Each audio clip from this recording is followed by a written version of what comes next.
with the evolution of time, the man as well as his surrounding society has also changed, right? So, through the period of evolution, the man has, from an ape-like structure, become the modern human being that we see now.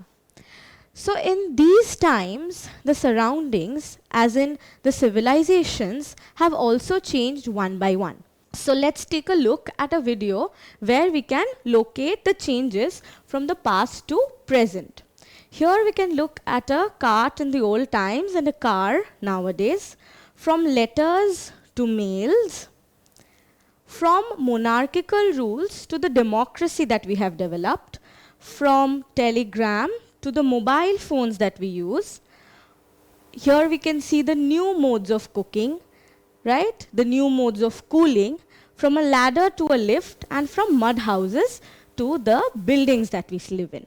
So here we see, or we can locate, how the change has occurred from the past to the present. Now, in order to understand these changes, we study the subject of history. The historians have therefore developed the process of periodization. Now, if we look to define periodization, it becomes therefore the process or study of categorizing the past into discrete, quantified, named blocks of time. So, discrete because it is one block of time is different from the other block of time, right? So, these processes of periodization that the historians have come up with, the past was a big umbrella. So they decided that one period should differ from the other period in the names that are being given to them, right?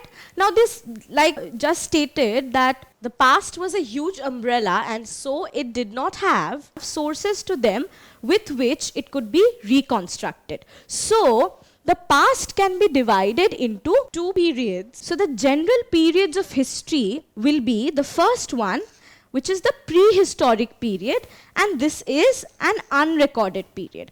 As in, since there was, no idea of writing, or writing wasn't invented till that point of time, this period involves unrecorded history or unwritten history. And the second period will be the historic period or the recorded period, because this was the point of time when histories were already being written.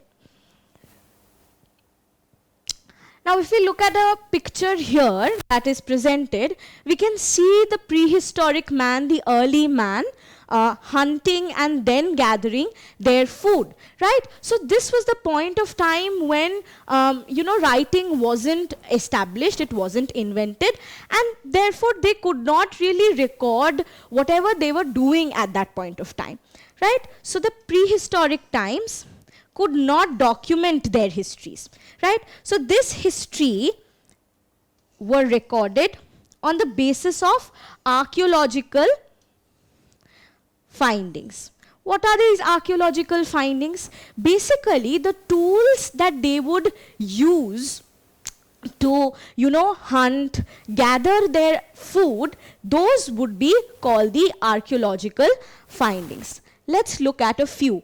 So here we can look at few of the bone tools that they were using, Now, the interesting fact here is that these bone tools or these archaeological findings are not only used to, talk about how they used to hunt and gather, but also the idea that there wasn't really a concept of urbanization, a concept of cities, right? So then their primary work was to hunt and gather and not agriculture at that point of time. Now, this historic period that we are talking about, the period that we find the written documents for, this period can be again further divided into discrete blocks. The first one being the ancient, second the medieval, and third the modern.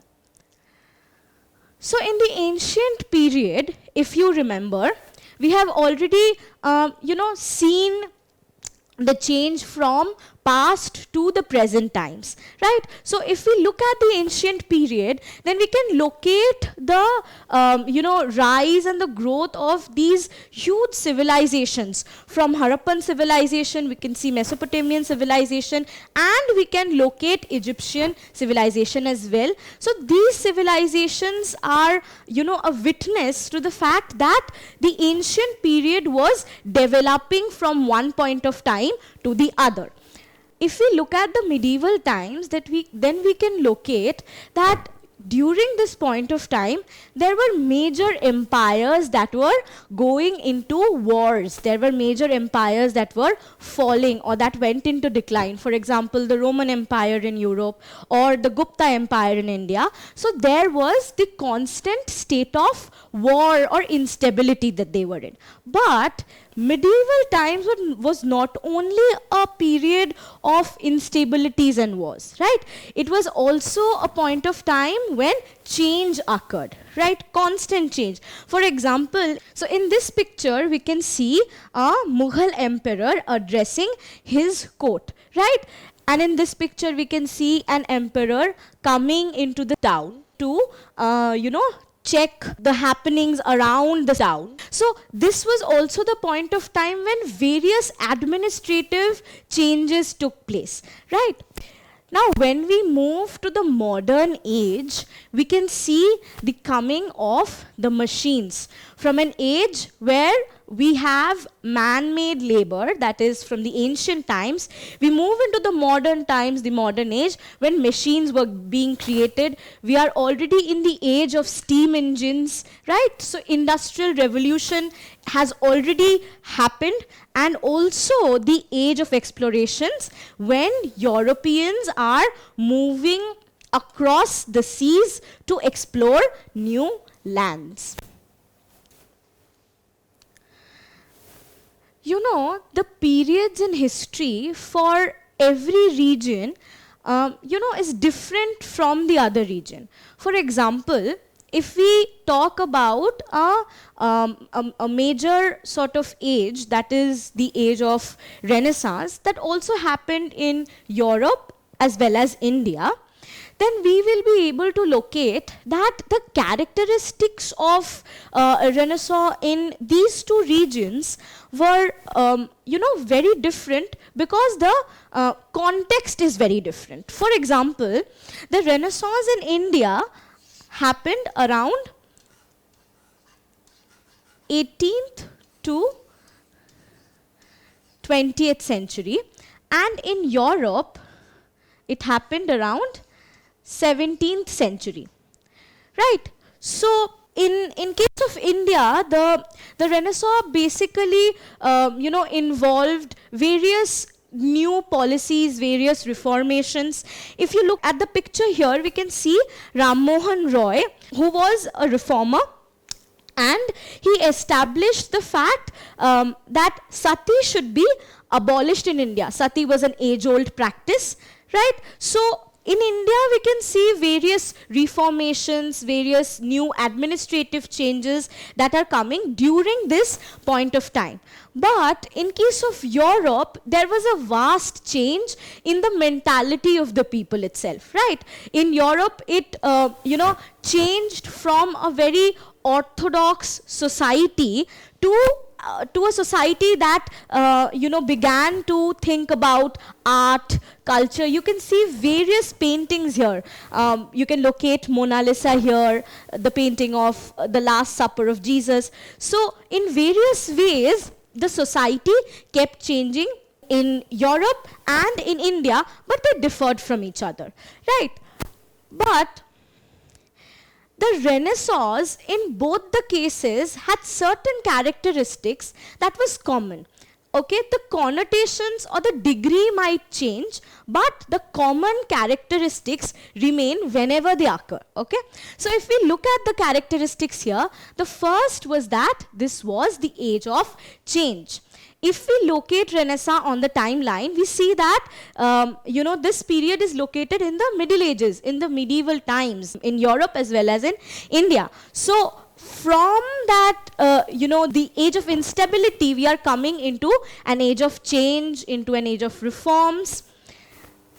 Then we can see that the way people started to think was changing the, the way society was being seen as well. The society became human oriented. So from being very orthodox, where the God was the center of the society, the humans now started becoming the center of the society. So everything started to be questioned from the perspective of humans. The growth in education. So as soon as this human-oriented thought grew, we see that there were various changes in the society. For example, there was a growth in literacy, in education. There was changes in culture, in art, as well as in architecture. So everything sort of new was coming into the forefront. The main aspect of this age was the revival of the past. Now, since this period arrived from a period of instabilities, this period tried to look back at the classical age, at the antiquities, at the ancient times when it was full of peace and prosperity. So, from the revival of the past, they started to record the histories and locate these histories. The modern scientific thought also grew when people started questioning from a perspective of human and the perspective of science. Now, once the modern scientific thought grew, along with it, there were various new changes that the orthodox religion also brought with it. So, religion now tried to become much more simpler. Now, we all like to listen to stories, right? But have you heard your grandparents state that once upon a time there reigned a king, right? But what is this once upon a time? So, in order to study history, we need to place the time of the event in history to know when it happened, right? But how do we then locate this time? In order to do so, we use a timeline. Now, what is a timeline? A timeline is simply a measuring scale for the time we try to locate it. Okay. Now, this timeline will of course need a reference point, right? Now, this reference point was developed by this saint called Dionysius Exiguus. Now, the story goes that Dionysius Exiguus, who was a Christian monk, devised something called Anno Domini. What is Anno Domini?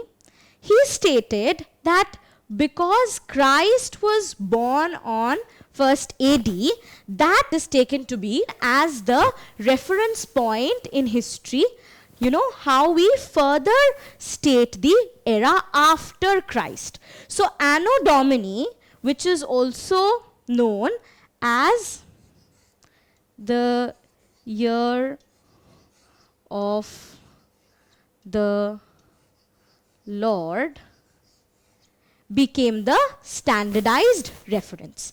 Therefore, the era before 1 AD is considered before Christ era, and the era after is considered Christ era or CE. Now, this era is also known as before Common Era and this as the Common Era, because this started the year of the Lord, and basically the importance shifted to the humans in this very era. But how do we calculate timelines, right? Now, here we can see this is 1 BC and this is 1 AD, right? So, in BC or before Christ era, when we go towards our left, the ages keep decreasing. Basically, the higher number would therefore mean the older ages or the older times.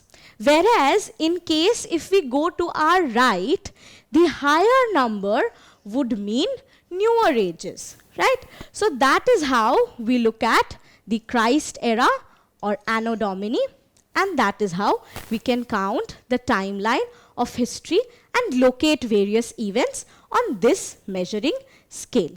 Now this Christ era is also known as the Common Era, and the one before it is known as the Before Common Era. So this timeline is almost like locating our positive integers and negative integers.